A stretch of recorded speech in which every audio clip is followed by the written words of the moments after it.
Everybody, welcome to Vizwise classes. इस video में हम लोग दो पार्ट की सीरीज करेंगे। ये फर्स्ट पार्ट होगा जिसमें आरआरबी पीओ के इंटरव्यू से रिलेटेड जो भी इंपॉर्टेंट क्वेश्चन आंसर्स हैं apart from your pi section वो हम लोग डिस्कस करेंगे। ठीक है, पीआई सेक्शन के लिए ऑलरेडी मैंने एक वीडियो अपलोड करा हुआ है आईबीपीएस पीओ इंटरव्यू और एनआईएसीएल एओ इंटरव्यू के लिए। यहाँ पे हम लोग specifically RRB related question answers को देखेंगे। सबसे पहला क्वेश्चन है, tell us about regional rural banks. RRBs क्या होते हैं? आप जब आरआरबी पीओ के इंटरव्यू के लिए जाएंगे, उन्हें भी पता है कि आप लोग सारे बैंकिंग फाइनेंस के एग्जाम दे रहे हैं। पहली चीज आपसे ये पूछी जा सकती है कि आरआरबीज क्या होते हैं। तो आरआरबीज जो होते हैं ना, गवर्नमेंट ओन शेड्यूल्ड बैंक्स होते हैं। गवर्नमेंट ओन शेड्यूल्ड बैंक्स होते हैं जिन्हें रीजनल रूरल बैंक्स एक्ट 1976 के अंडर बनाया गया था। तो RRBs are government own scheduled banks जिन्हें आरआरबी एक्ट 1976 में बनाया गया था। क्यों बनाया गया था? To provide banking and credit services in rural and semi urban areas. ठीक है, रूरल और सेमी अर्बन एरियाज के लिए बनाया गया था। और जिस सेक्शन को वो टारगेट करते हैं वो वीकर सेक्शंस के लिए था। मेनली इनका काम वीकर सेक्शन को टारगेट करना था, जिसमें स्मॉल मार्जिनल फार्मर्स आते हैं, आर्टिशंस आते हैं, सेल्फ हेल्प ग्रुप्स आती हैं, छोटी माइक्रो एंटरप्राइजेज आती हैं। फिर इनका ओनरशिप स्ट्रक्चर होता है जिसमें गवर्नमेंट ऑफ इंडिया के 50% शेयर होता है, इसमें स्टेट गवर्नमेंट का 15% होता है और स्पॉन्सर बैंक का 35% होता है। तो रीजनल रूरल बैंक क्या होते हैं, किस एक्ट में बनाए गए, क्या इनका एम था, वो यहां से हम लोग समझने की कोशिश करते हैं। ठीक है, अगले सवाल पर चलते हैं। Why was the concept of RRBs introduced in India? अब सवाल इसमें यह है कि जब हमारे पास ऑलरेडी शेड्यूल्ड कॉमर्शियल बैंक्स थे, बैंक्स तो हमारे पास काफी सारे थे ना, तो जब इतने सारे बैंक्स थे हमारे पास तो हमें आरआरबीज की जरूरत क्यों पड़ी? आरआरबीज का कॉन्सेप्ट हम लोग क्यों लेकर आए? तो आरआरबीज का जो कॉन्सेप्ट आया था, वो जो बड़े बैंक्स थे वो रूरल क्रेडिट नहीं दे पाते थे पूरा। तो वो जो गैप बन रहा था ना, इंडस्ट्रियल क्रेडिट मतलब जो बड़े बड़े अमीरों को, बड़ी बड़ी कंपनीज को लोन दिया, और जो गांव में किसानों को, छोटे लोगों को, कमजोर वर्ग के लोगों को लोन जाना था, इसके बीच में बहुत बड़ा गैप था। उससे हम लोग रूरल क्रेडिट गैप कहते हैं। तो जो रूरल क्रेडिट गैप बन गया था कॉमर्शियल बैंक्स की वजह से, कोऑपरेटिव बैंक्स की वजह से, क्योंकि वो हर जगह तक नहीं जा पाते थे, उसके लिए आरआरबीज का कॉन्सेप्ट लेकर आया गया था। Goal was to facilitate institutional credit, promote financial inclusion and support. तो हमारे पास बेसिकली इसका एम ये था कि जो हमारा बड़े बैंक नहीं कर पा रहे थे, कोऑपरेटिव बैंक नहीं कर पा रहे थे, लास्ट माइल कनेक्टिविटी का, जिसमें इंस्टीट्यूशनल क्रेडिट देना है, फाइनेंशियल इंक्लूजन देना है, रूरल इकोनॉमिक एक्टिविटीज को सपोर्ट करना है, एग्रीकल्चर या जो एलाइड सर्विसेज हैं जैसे डेयरी है या पोल्ट्री है, उन सर्विसेज को प्रॉपरली लोन पहुंच पाना वहां तक, उस सेगमेंट तक, उस सेगमेंट के लोगों तक लोन पहुंचाना, ये आरआरबी का कॉन्सेप्ट इसलिए आया था क्योंकि यहां तक जो कोऑपरेटिव बैंक्स हुआ करते थे उस समय, या जो उस समय पब्लिक सेक्टर बैंक्स या बाकी प्राइवेट बैंक्स होते थे, वो उस लेवल तक नहीं जा पाते थे लोन देने के लिए। क्वेश्चन है, why do we need RRBs when PSBs already exist? आपके इंटरव्यू के लिए बहुत ज्यादा सवाल, बहुत ज्यादा इंपॉर्टेंट सवाल है कि पब्लिक सेक्टर बैंक जब ऑलरेडी थे तो हमें आरआरबीज की जरूरत क्यों थी? वही जो हमारा आरआरबीज का कॉन्सेप्ट है वही इसका आंसर है कि आरआरबीज जो होते हैं ना, उनका लोकलाइज फोकस होता है लोकल एरिया के लिए, था एक पर्टिकुलर एरिया के लिए कि वहाँ की रूरल क्रेडिट नीड्स क्या है, उनकी डीपर ग्रास रूट प्रेजेंस होती है, टेलर मेड प्रोडक्ट होते हैं स्मॉल और मार्जिनल फार्मर्स के लिए। तो आरआरबी उस एक स्पेसिफिक सेक्टर को, स्पेसिफिक एरिया को टारगेट करता था। हर आरआरबी का अपना स्पेसिफिक एरिया था, स्पेसिफिक डिस्ट्रिक्ट था, वहां टारगेट करते थे। उनके प्रोडक्ट भी वहीं के लोगों के हिसाब से, वहां की रिक्वायरमेंट के हिसाब से होते थे। वहां के एसएचजीज और रूरल एंटरप्राइजेस क्या होते थे उस पर डिपेंड करता था। और ये लास्ट माइल फाइनेंशियल इंक्लूजन को स्ट्रेंथन करते थे, हेल्प करते थे। Last mile financial inclusion as in जो बिल्कुल ही निचले क्रम के लोग थे रूरल एरियाज में, वहां तक लोन और अकाउंट खोलने की फैसिलिटी देने की इनकी एम और ऑब्जेक्टिव था। ठीक है, तो ये उन एरियाज में भी जाते थे जहां पे उस समय, सोचो 1976 का टाइम कैसा होता होगा, उस समय जो एरियाज अंडर सर्व थे पब्लिक सेक्टर बैंक्स में, अलग अलग चीजों की वजह से कुछ भी कंसर्न हो सकते थे, तो वहां तक आरआरबीज हमारे पहुंच पाते थे। तो जो पब्लिक सेक्टर बैंक्स थे ये हर सेगमेंट को सर्व करते थे, बट आरआरबीज की बात करें तो ये सिर्फ और सिर्फ रूरल एरियाज को, एग्रीकल्चर रूरल डेवलपमेंट के लिए उन एरियाज को ही सर्व करते हैं। तो ये इस चीज का आंसर होगा कि आरआरबीज की हमें जरूरत क्यों पड़ी पीएसबीज के होने पर, क्योंकि आरआरबीज एक पर्टिकुलर रूरल सेगमेंट को, पर्टिकुलर रूरल एरियाज को, ज्योग्राफिकली एक पर्टिकुलर एरिया को टारगेट कर रहा है। और जो हमारे पीएसबीज थे वो तो पूरे नेशन वाइड थे, उनके पास जो प्रोडक्ट्स थे वो स्पेसिफिक नीड्स के हिसाब से नहीं हुआ करते थे। ठीक है, अगले सवाल पर चलते हैं। अगला सवाल, objectives of regional rural banks. तो रीजनल रूरल बैंक के प्राइमरी ऑब्जेक्टिव क्या थे, जो हम लोगों ने भी पीछे डिस्कस करा। अफोर्डेबल क्रेडिट देना है फार्मर्स को, आर्टिशंस को, माइक्रो एंटरप्राइजेस को और रूरल हाउस होल्ड्स को। नीचे मैंने हिंदी में भी सारा इसी तरह से लिखा है।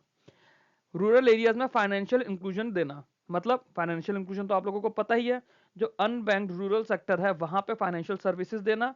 फाइनेंशियल सर्विसेज हर तरह की होती है, सिर्फ और सिर्फ बैंक नहीं होता, बैंक भी होता है, इंश्योरेंस भी होता है, अगर और कोई फाइनेंशियल सर्विसेज दे पा रहे हैं, स्टॉक मार्केट की, कैपिटल मार्केट की, डिजिटल यूपीआई पेमेंट्स की, वो सब कुछ हमारा फाइनेंशियल इंक्लूजन का पार्ट बन जाता है। तो आरआरबी रूरल और सेमी अर्बन रीजन में फाइनेंशियल इंक्लूजन करते थे। इमेजिन करिए उस समय का इंडिया जब 1976 या उससे पहले का टाइम होगा, तब कितनी दिक्कतें होती होंगी बैंकिंग में और रूरल सेक्टर के क्रेडिट में। आज आपको ऐसा लगता है कि हर जगह पब्लिक सेक्टर बैंक्स भी हैं, हर जगह आपके आरआरबीज भी हैं, पेटीएम हर जगह पहुंच गया है, स्मॉल फाइनेंस बैंक्स हर जगह पहुंच गए हैं। But back in 1976, right after the first phase of nationalisation of public sector banks, second phase तो तब तक हुआ नहीं था। तो उस समय कैसा सा आप इमेजिन कर सकते हो कि हमारे पास गरीबी कंपैरेटिवली ज़्यादा थी आज के मुकाबले, हमारे पास अनएम्प्लॉयमेंट ऑप्शंस आज के मुकाबले काफ़ी ज़्यादा कम थे, आईटी सेक्टर का रेवोल्यूशन हुआ नहीं था, बिजली हर जगह पहुंच नहीं पाई थी, कंप्यूटराइजेशन था नहीं। उस समय बैंकिंग में दिक्कतें होती होंगी, और उसी वजह से जो गांव के छोटे किसान होते थे, छोटे आर्टिस्ट होते थे, सेल्फ हेल्प ग्रुप्स होते थे, उन्हें लोन नहीं मिल पाते थे। तो उन्हें लोन देना, उन्हें फाइनेंशियली सिक्योर करना आरआरबीज का ऑब्जेक्टिव था। To support agriculture, allied activities and MSMEs, to mobilise rural savings and channel them into productive uses, जो हमारा नॉर्मली बैंकिंग का फंक्शन होता है। ठीक है, अगला सवाल देखते हैं। Explain RRB merger amalgamation as it is in the news. अब ये तो हमारा चल रहा है ना, न्यूज में काफी ज्यादा चल रहा है कि आरआरबीज को अमेलगमेट कर रहे हैं, मर्ज कर रहे हैं। तो इसमें क्या हुआ कि गवर्नमेंट ऑफ इंडिया ने क्या कहा, one state one RRB. Government of India ने बोला कि हम आरआरबीज को कंसोलिडेट करेंगे, एक स्टेट में एक आरआरबी रहेगा। इसमें क्या हुआ, 1 मई 2025 से 1 मई 2025 से नंबर ऑफ आरआरबीज 43 से कम होकर 28 रह गए। ठीक है, अब एक स्टेट में जो मल्टीपल आरआरबीज थे उन्हें वहां के सबसे बड़े आरआरबी में मर्ज कर दिया गया, और वो आरआरबी उस स्टेट के लिए एक यूनिफाइड आरआरबी हो गया। By merging multiple RRBs in the same state into a single larger entity, इससे क्या हुआ, इससे स्टेट लेवल रूरल बैंक्स बन गया। अभी जैसे फॉर एग्जांपल यूपी में खूब सारे आरआरबीज थे, अब एक आरआरबी हो गया और वो पूरे स्टेट लेवल का हो गया, तो एज इन बैंक इटसेल्फ बड़ा हो गया। अब याद करिए, हमने कुछ टर्म्स पढ़ी थी, जैसे पीसीए के अंदर बेसल नॉर्म्स में कैपिटल एडिक्वेसी पढ़ा था, बफर्स पढ़े थे, है ना, जो जो भी हमने पढ़ा था कि बैंक को बुरे टाइम से निकालने के लिए रिजर्व्स होती थी। तो बैंक जितना बड़ा हो जाएगा उतना ही बैंक स्ट्रांग हो जाएगा। तो इससे क्या हुआ, स्ट्रॉन्गर बैंक्स बने। This creates state level rural banks with broader branch network and better operational scale, thereby improving credit delivery and financial stability। अच्छा, इसमें एक चीज और क्या हुई, बैंकों में इंफ्रास्ट्रक्चर का जो खर्चा है, जब छोटे छोटे बैंक्स थे तो उन्हें आईटी इंफ्रा वगैरह में खर्च करना मुश्किल होता था, ब्रांचेस के इंफ्रा में खर्च करना मुश्किल होता था, क्योंकि उनके पास लिमिटेड कैपिटल थी, लिमिटेड रिसोर्सेज थे। अब जब बैंक बड़ा हो गया सारे बैंकों को मर्ज करके, तो बैंक की स्ट्रेंथ बढ़ गई। स्ट्रेंथ बढ़ने से बैंक की इनकम भी बढ़ेगी, बैंक ज्यादा लोन दे पाएगा क्योंकि बैंक पे ज्यादा पैसा होगा, इटसेल्फ ज्यादा अर्निंग करेगा, तो बैंक अपने इंफ्रास्ट्रक्चर को भी सुधार पाएगा। इंफ्रास्ट्रक्चर सुधरेगा तो क्रेडिट डिलीवरी और फाइनेंशियल स्टेबिलिटी भी सुधरेगी। रिसेंटली क्या हुआ, अभी जनवरी 2026 में मिनिस्ट्री ऑफ फाइनेंस ने क्या करा, जो पुराने आरआरबीज थे, भाई आपने मान लो आरआरबी 1, आरआरबी 2, आरआरबी 3, इसमें आरआरबी 2 और 3 को मर्ज करके आरआरबी 1 तो बना दिया, बट जो इटसेल्फ आरआरबी 2 और आरआरबी 3 था उसे ऑफिशियली बंद भी तो करना था आपको। तो मिनिस्ट्री ऑफ फाइनेंस ने फॉर्मली डिसॉल्व कर दिया ओल्डर आरआरबीज को, जो अब इंडिपेंडेंट नहीं रह गए after amalgamation, providing legal closure to the consolidation exercise.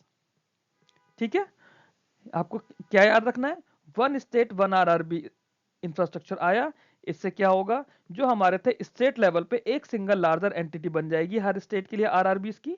जब बैंक बड़ा हो जाएगा इटसेल्फ लार्जर एंटिटी बनेगी, वो स्ट्रांग बनेगा, उसके पास कैपिटल बफर्स अच्छे से स्ट्रांग रहेंगे, उसकी फाइनेंशियल रेजिलियंस, फाइनेंशियल स्टेबिलिटी बढ़ेगी, वो ज्यादा बेटर क्रेडिट डिलीवरी दे पाएगा और ऑब्जेक्टिव को बेटर फॉर्म में अचीव कर पाएगा। ठीक है, और रिसेंटली 26 जनवरी को क्या, सॉरी 2026 जनवरी में क्या नोटिफिकेशन आया मिनिस्ट्री ऑफ फाइनेंस का, जो पुराने आरआरबीज अब मर्ज हो चुके हैं, इंडिपेंडेंट नहीं बचे हैं, उन्हें ऑफिशियली क्लोज कर दिया गया। ठीक, अगले सवाल पर चलते हैं। Explain RRB act 1976। अभी तक हम सिर्फ आरआरबीज पे ही बात कर रहे हैं, तो आप देखिए आरआरबीज पर ही कितने सारे सवाल बन गए हैं। हम जब शुरू से ही बोल रहे हैं कि आरआरबीज जो आए, आरआरबी एक्ट 1976 में आया है, तो उसमें आरआरबी एक्ट 1976 क्या है? ये वो स्टैट्यूटरी फ्रेमवर्क है जिसके अंदर regulation and functioning of RRBs के बारे में बताया गया है। इसमें उनका ओनरशिप स्ट्रक्चर बताया गया, जो 50-35-15% वाला हमारा ओनरशिप स्ट्रक्चर है। Area of operation, her RRB के लिए नोटिफाइड डिस्ट्रिक्ट थे, क्योंकि पहले तो खूब सारे आरआरबी थे, हर स्टेट में भी अलग अलग आरआरबी थे। उसी को अमेंड करके वन स्टेट वन आरआरबी का हम कॉन्सेप्ट लेकर आए। उनकी कैपिटल स्ट्रक्चर क्या रहेगी, मैनेजमेंट क्या रहेगा, बिजनेस स्कोप क्या रहेगा, ये सब कुछ आरआरबी एक्ट 1976 के अंदर बताया जाता है। रिसेंट अमेंडमेंट्स और पॉलिसी एक्शन क्या हुए? इसमें आरआरबी अमेलगमेशन हुआ under one state one RRB framework, strengthening there financial position and governance. तो अगर आपसे पूछा जाए आरआरबी एक्ट 1976 के बारे में बताओ, तो आपको इस तरह से बताना है। आपको पूरे उसके क्लॉजेस नहीं बताने हैं, आप लॉ बैकग्राउंड से नहीं हो, ठीक है, आप लीगल ऑफिसर बन के नहीं जा रहे हो, आप एक नॉर्मल पीओ की पोजीशन के लिए जा रहे हो। तो आपको ओवरव्यू देना है कि सर आरआरबी एक्ट 1976 में आरआरबीज का स्टैट्यूटरी फ्रेमवर्क बताया गया, जिसके अंदर उनका रेगुलेशन सुपरविजन कैसे होगा, उनकी फंक्शनिंग कैसे होगी वो बताया गया। उनके ओनरशिप स्ट्रक्चर के बारे में बताया गया कि कैसे गवर्नमेंट ऑफ इंडिया के पास 50% शेयर होंगे, स्टेट गवर्नमेंट पे होंगे, स्पॉन्सर बैंक पे होंगे 15% और 35% उनके अकॉर्डिंगली। फिर वो किन डिस्ट्रिक्ट्स में कौन सा आरआरबी काम करेगा, उनका एरिया ऑफ ऑपरेशन बताया गया, उनका कैपिटल स्ट्रक्चर बताया गया। ये सब कुछ हमें आरआरबी एक्ट 1976 में बताया गया। और इसके बाद रिसेंटली हमने एक्ट को अमेंड करा और one state one RRB framework को लेकर आए। ये हो गया हमारा आरआरबी एक्ट 1976। अगला सवाल देखते हैं। Who regulates and supervise RRBs? Explain regulation and supervision. ठीक है, अब देखो रेगुलेटर, बैंकिंग रेगुलेटर कौन है? हमारा reserve bank of India. Overall regulation जो भी बैंकिंग ऑपरेशंस हैं, उसकी प्रूडेंशियल नॉर्म्स है, सीआरआर है, एसएलआर है, वो सब कुछ, सॉरी ये इंस्पेक्शन यहां से हटा दीजिए, वो सब कुछ आरबीआई करता है। सुपरवाइजरी अथॉरिटी बनाया गया है नाबार्ड को। नाबार्ड उनका इंस्पेक्शन करेगा, on site of site surveillance करेगा, और फिर वो जो भी रिपोर्ट होगी आरबीआई को भेजता है, क्योंकि आरआरबीज का लाइसेंस आरबीआई से मिलता है। अब इसके बाद एडिशनली इसमें, मतलब ये ऑफिशियली हमारा सुपरविजन और रेगुलेशन का पार्ट नहीं है, बट फिर भी इंपॉर्टेंट है। क्या मिनिस्ट्री ऑफ फाइनेंस क्या करती है? पॉलिसी फॉर्मुलेशन करती है और एडमिनिस्ट्रेटिव कंट्रोल करती है। Ministry of finance, government of India policy formulate करता है आरआरबीज के लिए, उनका administrative control ministry of finance के पास है। और स्पॉन्सर बैंक क्या करता है? स्पॉन्सर बैंक उनको मैनेजरियल, टेक्निकल और ऑपरेशनल सपोर्ट करता है। स्पॉन्सर बैंक उस आरआरबी को मैनेजरल, टेक्निकल और ऑपरेशनल सपोर्ट प्रोवाइड करता है। क्वेश्चन में सिर्फ रेगुलेशन और सुपरविजन की बात करें तो आरबीआई और नाबार्ड है, बट ये भी पूछ सकते हैं कि इसमें मिनिस्ट्री ऑफ फाइनेंस का क्या रोल है, स्पॉन्सर बैंक का क्या रोल है। स्पॉन्सर बैंक का रोल बहुत ज्यादा इंपॉर्टेंट होता है इंटरव्यू के लिए, कि वो बैंक को, आरआरबी को मैनेजरल सपोर्ट देता है, टेक्निकल एक्सपर्टीज प्रोवाइड करता है, ऑपरेशनल सपोर्ट देता है। तो ये हो गया हमारा regulation and supervision of RRBs. अगला सवाल देखते हैं। What is the role and responsibility of an RRB PO? अब अगर आप पीओ बनकर जाते हो तो वो आपसे एक्सपेक्ट करते हैं कि आपको रोल पता हो कि आप क्या कर रहे हैं। देखिए, क्योंकि जब हम पब्लिक सेक्टर बैंक में होते हैं तो वहां पे रोल बहुत ज्यादा डाइवर्स होता है। आरआरबी में इतना ज्यादा डाइवर्स रोल नहीं है, क्योंकि आरआरबी का वर्किंग सेगमेंट फिक्स है हमारे पास। तो आरआरबी की बात करें तो एज अ पीओ आप क्या करोगे?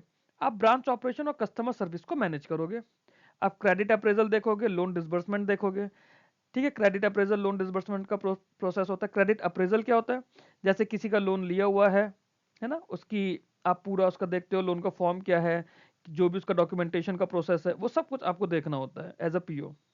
फाइनेंशियल इंक्लूजन स्कीम्स को आप प्रोवाइड करोगे जो गवर्नमेंट ऑफ इंडिया की है, जैसे जनधन योजना, फसल बीमा योजना, डायरेक्ट बेनिफिशियरी ट्रांसफर।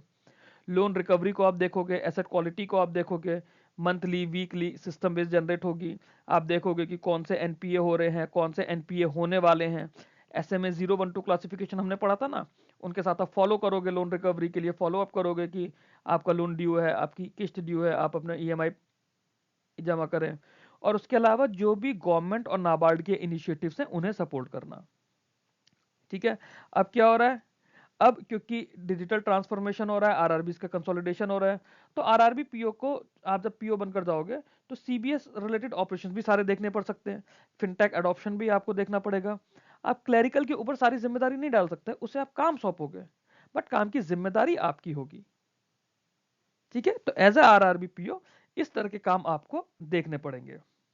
अगला सवाल देखते हैं। आरआरबी और कॉमर्शियल बैंक में क्या फर्क है?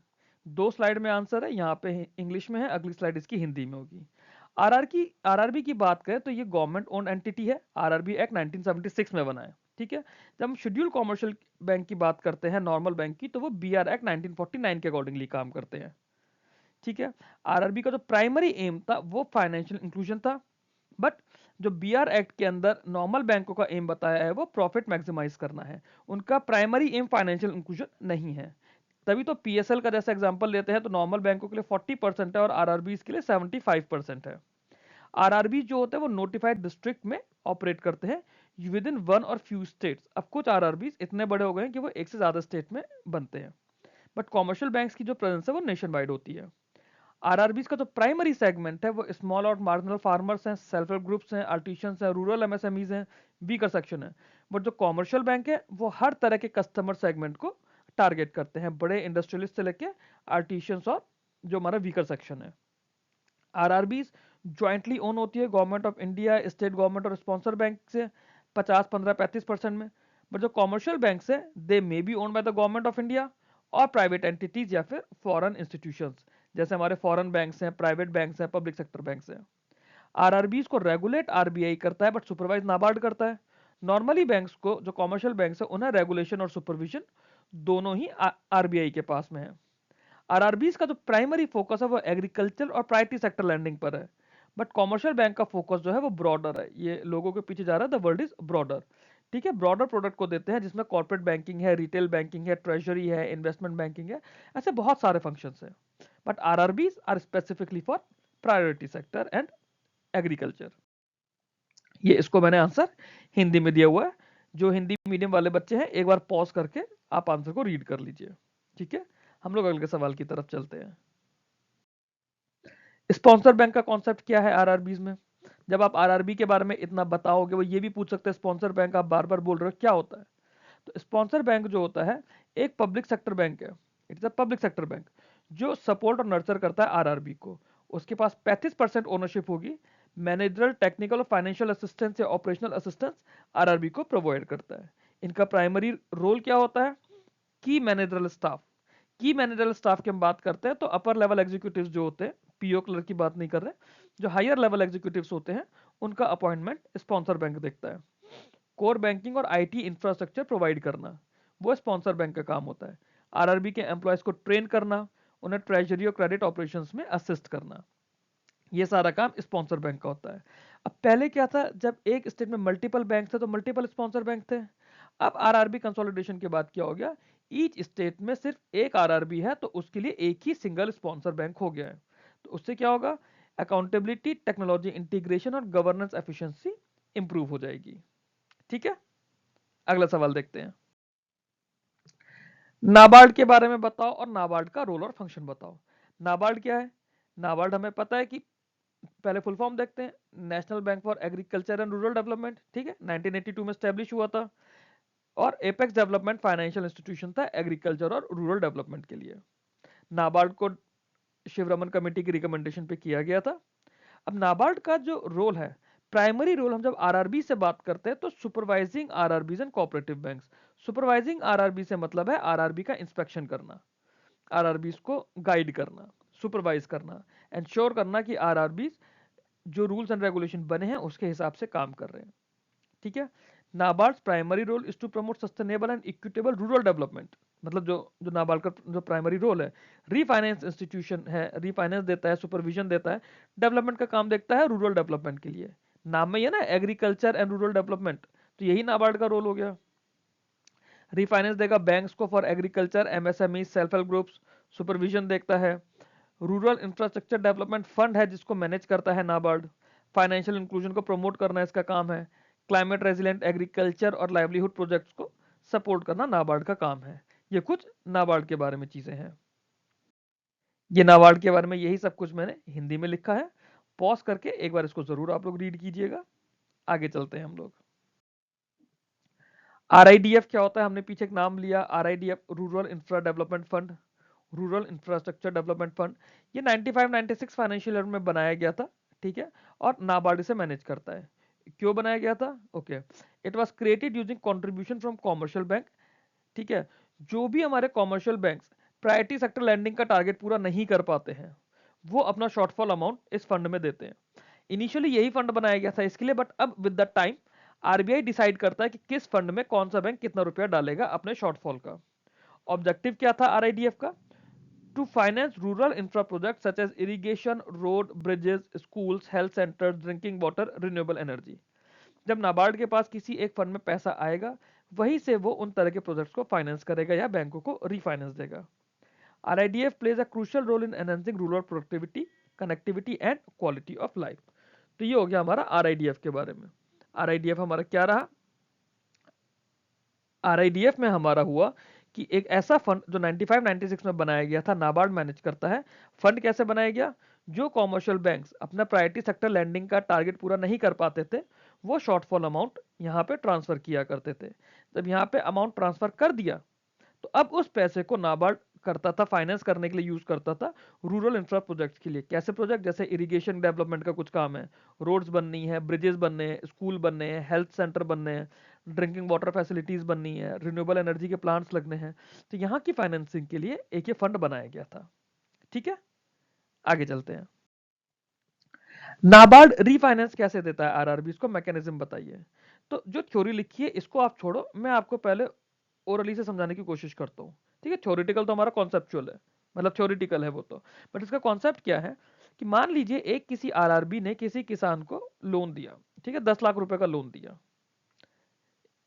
किसी भी चीज के लिए, चाहे एमएसएमईज के लिए दिया या किसी भी चीज के लिए। ठीक है, वो 10 लाख रुपए का लोन बैंक ने दिया 8% पे। अब बैंक क्या करेगा? वो 10 लाख रुपए नाबार्ड से ले लेगा। नाबार्ड रीफाइनेंस करेगा, रीफाइनेंस एज इन फाइनेंस को ऑलरेडी फाइनेंस कर देना। तो बैंक तो फाइनेंस कर चुका किसान को, बैंक नाबार्ड के पास जाएगा लोन का प्रपोजल लेकर कि देखो मैंने ये लोन दिया है 10 लाख का, आप मेरे को ये रीफाइनेंस कर दो। नाबार्ड प्रपोजल देखेगा, देखेगा अगर डॉक्यूमेंट्स के हिसाब से सब कुछ सही है, तो वो 10 लाख रुपए बैंक को दे देगा। अब ये बैंक 10 लाख रुपए नाबार्ड को चुकाएगा, वो किसान अपने 10 लाख रुपए बैंक को चुकाएगा। फर्क क्या होगा? किसान 8% पे चुका रहा है, और जो आरआरबी है वो नाबार्ड से 2%, 3% या 4% पे उसको रिफाइनेंस मिलेगा। वो तो ये जैसे मान लो 4% पे भी मिला, तो आरआरबी को उस 10 लाख रुपए की कॉस्ट पड़ी 4%, और 10 लाख देने पर किसान से उसे मिल रहा है 8%, तो उसे 4% का प्रॉफिट हो गया। ये हुआ रिफाइनेंस का कॉन्सेप्ट। नाबार्ड प्रोवाइड, अब थ्योरी देख लेते हैं। NABARD provide refinance to RRBs to strengthen their lending capacity in priority sectors such as agriculture, MSME, SHGs. ठीक है, RRB first extend loan to eligible rural borrowers. Based on the outstanding eligible loan, RRB applies to NABARD for refinance। वही जो हमने discuss करा, हमने सिर्फ एक loan को लेकर डिस्कस करा, बट ये एक्चुअली में बड़े अमाउंट्स में होता है। NABARD provides short term, medium term और long term refinance at concessional rates। अब वो short term, medium term, long term क्या है, वो डिपेंड करता है कि आरआरबी ने किस पीरियड के लिए लोन दिया है। This refinance improves liquidity and reduces cost of funds for RRBs. Refinance से क्या होगा? बैंक के पास पैसा भी रहेगा, और जो फंडिंग में उसकी कॉस्ट पड़ रही है वो भी कम हो जाएगी। ठीक है, तो NABARD act as a wholesale lender enabling RRBs to expand rural credit sustainability. है ना, मतलब वही जो मैंने आप लोगों को समझाया, वही चीज हमने यहाँ थ्योरी में दी है। नीचे मैंने ये चीज हिंदी में दी हुई है, आप लोग इसे हिंदी में भी पढ़ सकते हैं जो हिंदी मीडियम के बच्चे हैं। अगले सवाल की तरफ चलते हैं। What is lead bank scheme? Lead bank scheme क्या होता है? लीड बैंक स्कीम का जो कॉन्सेप्ट है ना, 1969 में हुआ था। ठीक है, डिस्ट्रिक्ट लेवल पर प्रॉपरली बैंकिंग डेवलपमेंट के लिए एक लीड बैंक स्कीम हम लोग लेकर आए थे। इसमें क्या था, हर डिस्ट्रिक्ट के लिए एक कॉमर्शियल बैंक को लीड बैंक डेजिग्नेट कर दिया गया था। One commercial bank is designated as lead bank for each district. है ना, तो इससे डिस्ट्रिक्ट वाइज क्रेडिट प्लान बनाए जाते थे इसमें ना। बाकी बैंकों के साथ तो गवर्नमेंट डिपार्टमेंट के साथ कोऑर्डिनेशन होता था। फाइनेंशियल इंक्लूजन और क्रेडिट आउटरीच बढ़ाना इसका काम होता था, और गवर्नमेंट स्कीम्स के इंप्लीमेंटेशन को मॉनिटर करना होता था। स्कीम में क्या हुआ? Ensures balanced and inclusive regional banking growth. जैसे आप किसी भी डिस्ट्रिक्ट से हो, आपके डिस्ट्रिक्ट का भी तो ग्रोथ और डेवलपमेंट देखना है।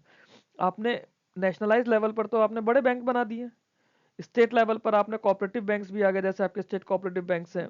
फिर डिस्ट्रिक्ट लेवल पे और रूरल एरिया पे आपके अर्बन कोऑपरेटिव बैंक्स और रूरल बैंक्स आ गए।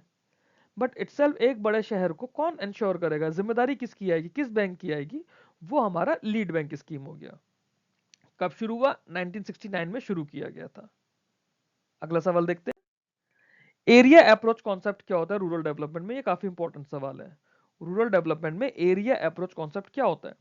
तो एरिया अप्रोच जो होता है ना, डेवलपमेंट स्ट्रेटेजी होती है that focuses on holistic development of a specific geographical area rather than isolated sector wise interventions. ठीक है, तो एरिया इसके अंदर क्या हुआ, किसी स्पेसिफाइड ज्योग्राफिकल एरिया के होलिस्टिक डेवलपमेंट की बात हो रही है। जैसे वहाँ का एग्रीकल्चर भी इसमें देखा जाएगा, इंफ्रा भी देखा जाएगा, livelihood, education, health, financial services, उस पर्टिकुलर रीजन के लिए सब कुछ देखा जाएगा। तो एक पर्टिकुलर रीजन को पूरी तरह से डेवलप करना, होलिस्टिक डेवलपमेंट जो उसका हुआ, वो हुआ हमारा एरिया अप्रोच। ठीक है, तो ऐसे जब रूरल डेवलपमेंट की में इसकी बात करते हैं, तो किसी पर्टिकुलर रूरल सेक्टर में, क्योंकि जैसे एक स्टेट है, आप यूपी को मान लीजिए, यूपी का रूरल एरिया कितना अलग अलग तरह का डाइवर्स है। आप अगर मेरठ मुजफ्फरनगर की तरफ जाओगे वेस्ट यूपी में, वहाँ की रूरल कंडीशंस अलग हैं। थोड़ा हापुड़ बरेली की साइड जाओगे, कानपुर के आसपास जाओगे, यहाँ की कंडीशंस अलग हैं। वाराणसी प्रयागराज की तरफ जाओगे, गोरखपुर की तरफ जाओगे, वहाँ की रूरल कंडीशंस अलग हैं। और बलिया के आसपास के एरिया में रहोगे, बिहार बॉर्डर के पास, वहाँ की कंडीशंस अलग हैं। एमपी के आसपास की कंडीशंस अलग हैं। तो विद इन यूपी आपके पास मल्टीपल तरह की रूरल कंडीशंस हैं। आप एक उसको एक सिंगल अप्रोच को लेकर आप पूरे एक स्टेट को डेवलप नहीं कर सकते। तो सेम वे उसमें एरिया अप्रोच रखा गया कि जैसे वेस्टर्न यूपी के लिए आपने एक एरिया अप्रोच बनाया कि यहाँ पे किस तरह की सॉइल है, किस तरह के क्रॉप्स हैं, उससे आप कैसे डेवलप कर रहे हो रूरल एरियाज को, होलिस्टिक डेवलपमेंट कैसे कर रहे हो, यहाँ के लोगों की रिक्वायरमेंट्स क्या हैं, यहाँ पे किस चीज़ की कमी ज़्यादा है, किस चीज़ की अबंडेंस है हमारे पास। उस हिसाब से एक एरिया अप्रोच बनाया जाएगा। पूरा कॉन्सेप्ट होता है कि कैसे आपको डेवलपमेंट करना है। इससे क्या होगा, बैलेंस रीजनल डेवलपमेंट होगा, एफिशिएंट रिसोर्स यूटिलाइजेशन होगा, सस्टेनेबल रूरल ग्रोथ होगी। ये इसका एम था एरिया अप्रोच का। ठीक है, आई होप समझ आया होगा अच्छे से। अगला सवाल देखते हैं, फाइनेंशियल इंक्लूजन क्या होता है? फाइनेंशियल इंक्लूजन हमने पीछे भी पढ़ा है बैंकिंग वाले वीडियोस में, इटसेल्फ जो इंटरव्यूज थे उसके अंदर भी मैंने पढ़ाया है आप लोगों को। जिन लोगों ने मॉक इंटरव्यू दिया था आईबीपीएस पीओ के टाइम पे, उन लोगों को भी काफी अच्छे से बताया था। फाइनेंशियल इंक्लूजन क्या होता है? Ensuring access to affordable financial services, जो हमारे अनबैंक्ड रूरल सेक्टर होता है या फिर पुअर और वल्नरेबल सोसाइटीज होते हैं। वैसे तो सबके लिए होता है, बट स्पेशली हम पुअर और वल्नरेबल को इसलिए बोलते हैं क्योंकि बाकी लोगों के पास ऑलरेडी है, बट बहुत सारा सेगमेंट ऐसा है जो अभी तक फाइनेंशियल सर्विसेज से दूर है। अब फाइनेंशियल सर्विस कुछ भी हो सकता है, जैसे सेविंग्स अकाउंट्स हो गए, लोन हो गया, क्रेडिट का मतलब लोन हो गया, इंश्योरेंस हो गया, पेंशन हो गया, या पेमेंट्स होते हैं, डीबीटी का जो हमारा पेमेंट्स होता है, डायरेक्ट बेनिफिशियरी ट्रांसफर वाला। तो ये सब कुछ मिलाना, ये सब कुछ इस तरह की सारी सर्विसेज देना, मैंडेटरी नहीं कि सारी ही दो, मतलब जो भी सर्विसेज दे सकते हो, जो भी फाइनेंशियल सर्विसेज लोगों तक पहुंचाई जा सकती है, वो हमारा फाइनेंशियल इंक्लूजन होता है। It aims to bring the unbanked population into formal financial system through basic bank accounts, digital payments and credit linkages. India में फाइनेंशियल इंक्लूजन प्रमोट करने के लिए स्कीम्स है, जैसे जनधन योजना है, डायरेक्ट बेनिफिशियरी ट्रांसफर है, आधार बैंकिंग है, डिजिटल बैंकिंग है। इसके अलावा हमारा सुरक्षा बीमा योजना हो गया, एक्सीडेंटल इंश्योरेंस देता है, किसान सम्मान निधि वाला हमारा डायरेक्ट बेनिफिशियरी ट्रांसफर की है, किसान पेंशन स्कीम टाइप से है, हमारा स्ट्रीट वेंडर की पेंशन स्कीम है। तो ये जितनी भी स्कीम्स है ना, जो इन सब लोगों को, छोटे लोगों को, पुअर वल्नरेबल लोगों को, गरीब किसानों को, ठेलों वालों को, रिक्शों वालों को किसी भी तरह फाइनेंशियल सिस्टम से जोड़ने का जो काम हो रहा है, वो हमारा फाइनेंशियल इंक्लूजन है। सर्विसेज क्या दी जाती हैं? आपकी बेसिक अकाउंटिंग दी जाती है, जो बेसिक बैंकिंग सर्विसेज है, जिसमें आप सेविंग्स अकाउंट खोल रहे हो, लोन दे रहे हो, इंश्योरेंस सर्विसेज है, पेंशन सर्विसेज हैं, डिजिटल पेमेंट से उन्हें जोड़ रहे हो। ये सब कुछ फाइनेंशियल इंक्लूजन का पार्ट होता है। ठीक है, अगला सवाल देखते हैं, explain the concept of priority sector lending. Priority sector lending का डिटेल्ड वीडियो मैंने पीछे आप लोगों को दिया हुआ है। उस वीडियो में सिर्फ एक ये चेंज आया है कि स्मॉल फाइनेंस बैंक का टारगेट 75% ना होकर 60% है। अब ठीक है, प्रायोरिटी सेक्टर लैंडिंग क्या होता है? इसमें मैंडेटरी टारगेट होता है जो कि आरबीआई प्रिस्क्राइब करता है बैंक्स को, to ensure adequate credit flow to important but underserved sectors of the economy. ना, जिन सेक्टर्स को यूजुअली क्रेडिट नहीं जाता था, वहां के लिए आरबीआई ने मैंडेट कर दिया है कि आपको अपने लोन एडवांसेस का, जो टेक्निकली हम बोलते हैं एएनबीसी, एडजस्टेड नेट बैंक क्रेडिट, एएनबीसी का पर्टिकुलर परसेंटेज आपको हर सेक्टर में देना है। ठीक है, डिटेल जानने के लिए आप लोग पूरा वीडियो देख सकते हैं। यहाँ पे हम सिर्फ सेक्टर्स के नाम समझते हैं, जैसे एग्रीकल्चर हुआ, एमएसएमई हुआ, एजुकेशन हुआ, हाउसिंग हुआ, रिन्यूएबल एनर्जी हुआ, वीकर सेक्शन हुआ। ठीक है, इसका एम क्या था? इंक्लूसिव ग्रोथ करना, रीजनल डिस्पैरिटीज को रिड्यूस करना, सब सोशियो इकोनॉमिक डेवलपमेंट को प्रमोट करना। ये सब पीएसएल के ऑब्जेक्टिव्स थे। इस सबके साथ साथ पीएसएल फाइनेंशियल इंक्लूजन भी प्रोवाइड करता है। पीएसएल की बात करें तो आरआरबीज के लिए टारगेट है 75%। बैंकों को आरआरबीज को अपने पिछले साल के लोन एडवांसेस का 75%, लोन एडवांसेस मैं सिर्फ समझाने के लिए बोल रहा हूँ, एक्चुअल टर्म इज एएनबीसी, समझने के लिए हम लोन एडवांसेस समझ लेते हैं। पिछले साल के लोन एडवांसेस का 75% क्रेडिट एग्रीकल्चर रिलेटेड या पीएसएल रिलेटेड सेक्टर्स में देना है। मेजरली पार्ट इसका एग्रीकल्चर सेक्टर में जाता है। क्यों?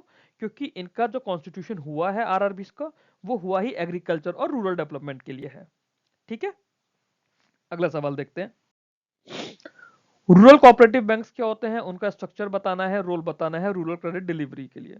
अब रूरल एरियाज के लिए हम लोग जब बात कर रहे हैं, आरआरबीस का तो एक कॉन्सेप्ट ले आए, उससे पहले भी एक कॉन्सेप्ट होता था, आज भी है, वो होता है rural cooperative bank. Rural cooperative bank जो होते हैं मेंबर ओन फाइनेंशियल इंस्टीट्यूशंस होते हैं। मतलब बहुत सारे लोग जुड़ के एक मेंबरशिप अमाउंट होता है, वो देते हैं, जमा करते जाते हैं, उससे बैंक की कैपिटल बढ़ती है, उस कैपिटल से बैंक लोन देता है।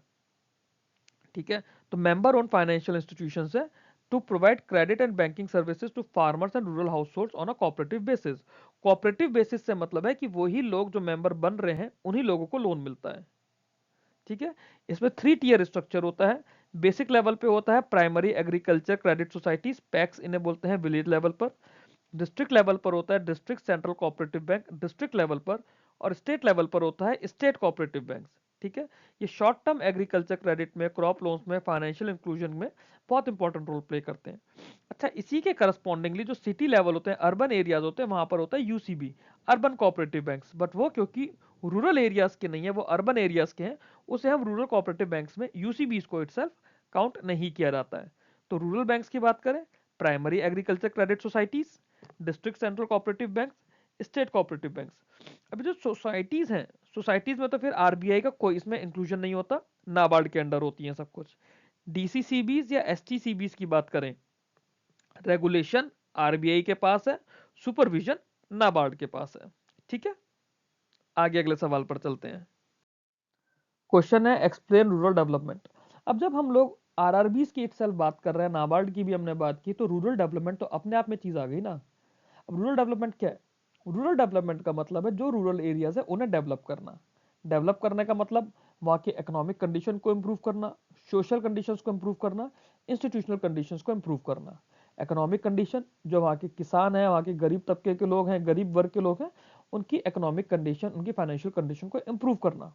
सोशल कंडीशन, जो इनकम डिस्पैरिटीज है कि कोई किसान तो बहुत ज़्यादा अमीर है क्योंकि उसके पास पहले से पैसा है, कोई नया किसान है उसके पास उतना लेगेसी से या उतना हेरिडिटी में उसको इतना पैसा नहीं मिला विरासत में, वो कैसे खुद को डेवलप करे, कैसे अमीर बने, कैसे उसके पास पैसा है।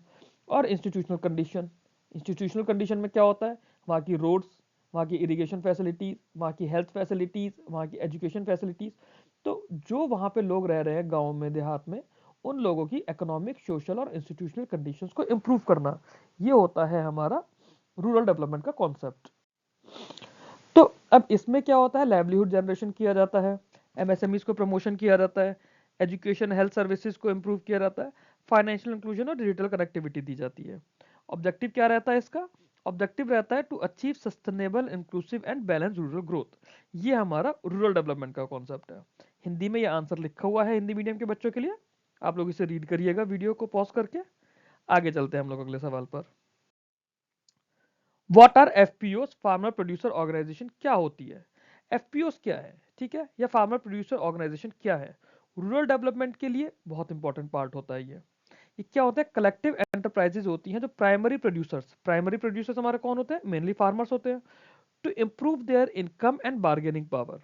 ठीक है, they are registered either as a producer companies under the companies act or as cooperatives. तो ये क्या करते हैं, आपकी खेती तो हो गई, मान लीजिए आपके आलू आ गए, ठीक है, अब उस आलू को एक तो आप है कि आप मंडी में ले जाके बेच रहे हो, दूसरा क्या है, आपने उससे कुछ प्रोड्यूस करा, आपने उससे चिप्स बनाए, जैसे लेज हो गया, लेज तो चलो बहुत बड़ा ब्रांड हो गया, है ना, छोटे से जैसे पापड़ होते हैं, है ना, लिज्जत पापड़ एक बहुत फेमस नाम है, टीवी में ऐड भी आता था, हम लोग जब छोटे थे तब ऐड आता था लिज्जत पापड़ का। तो वो एक तरह का कंपनी या फिर कोऑपरेटिव की फॉर्म में आपने उसको प्रोड्यूस करा, है ना, तो वो हो गया हमारा फार्मर प्रोड्यूसर ऑर्गेनाइजेशन। इससे क्या हुआ, इससे एक तो उनकी इनकम इंप्रूव हुई, उनकी बार्गेनिंग पावर अच्छी हुई। अब रेदर देन कि आलू वो पूरा मंडी में बेचते हैं, वो चिप्स बनाने वाली कंपनीज को भी बेच सकते हैं या खुद भी चिप्स बना सकते हैं। ऐसी अचार की कंपनीज हैं, फ्रूट जूस की कंपनीज हैं। तो ये सारा काम हमारा फार्मर प्रोड्यूसर ऑर्गेनाइजेशंस का होता है। आप किसी हैंडीक्राफ्ट फेयर में या वैसे किसी स्टेट या डिस्ट्रिक्ट लेवल के फेयर में जाइए, मेले में जाइए, तो वहाँ पे होता है कि ट्राइबल लोगों का प्रोड्यूस्ड स्क्वैश होता है। आप उत्तराखंड की साइड में जाइए, वहाँ पे क्या आपको खूब सारी जगह आपको अलग अलग स्क्वैश मिलेंगे। को ये बुरांश का शरबत मिलता है, माल्टा का शरबत मिलता है, स्क्वैश मिलते हैं, या फिर वहाँ के लोकल डिशेज आपको मिलती हैं, लोकल प्रोडक्ट्स मिलते हैं, चिप्स मिलते हैं। वो एक तरह के आपके एफपीओज के थ्रू होता है। अब एफपीओज कंपनी भी हो सकती है या कोऑपरेटिव भी हो सकते हैं। FPOs help farmer in collective procurement of inputs, aggregation of produce, processing, storage, marketing and access to credit and technology। वो जो भी कुछ है कि आप जब कंपनी भी बन रहे हो या फिर जैसे आप पापड़ बना रहे हो, आप चिप्स बना रहे हो, तो आपको उसमें क्या क्या काम होता है। उसमें आपके पास मटेरियल होना चाहिए, फिर आप उससे आपने चिप्स बनाए, आपने उसको एग्रीगेट करा, फिर आपने उसे प्रोसेस करा, स्टोर करा, मार्केट कर रहे हो। ये सारा काम आपका एफपीओस का हो जाता है। और इसमें क्या होता है, नाबार्ड का मेजर रोल होता है इन promoting and supporting FPO through capacity building and financial assistance. Loan देना और उन्हें कैपेसिटी बिल्डिंग करना, एक तरह से उन्हें ट्रेन करना, उन्हें समझाना कि कैसे कैसे मार्केट में क्या ट्रेंड चल रहा है, आप क्या क्या कर सकते हो। ये सब कुछ नाबार्ड करता है। खूब सारे फार्मर्स इसमें कलेक्टिवली काम करते हैं। कलेक्टिवली काम करते हैं तो उनकी कॉस्ट रिड्यूस होती है, बीच में जो कोई मिडिल मैन होता है वो एलिमिनेट होता है, और उन्हें उनके प्रोड्यूस का बेटर प्राइस मिल पाता है। ये हो गया हमारा एफपीओ का कॉन्सेप्ट। तो ये हमने फर्स्ट पार्ट में 20 क्वेश्चंस करे हैं। नेक्स्ट पार्ट में मैं 20 क्वेश्चंस और लेकर आऊंगा। ठीक है, till then keep learning, keep growing. अच्छा लगा है तो ये मेरा टेलीग्राम चैनल का लिंक है, इस वीडियो की पीडीएफ मैं टेलीग्राम चैनल में प्रोवाइड कर दूंगा। आप लोग यहाँ पे मेरे को ज्वाइन कर सकते हैं। वीडियो अच्छा लगा तो वीडियो को लाइक कीजिए, चैनल को सब्सक्राइब कीजिए। कोई फीडबैक हो आप लोग मेरे को कमेंट बॉक्स में बताइए। Thank you very much.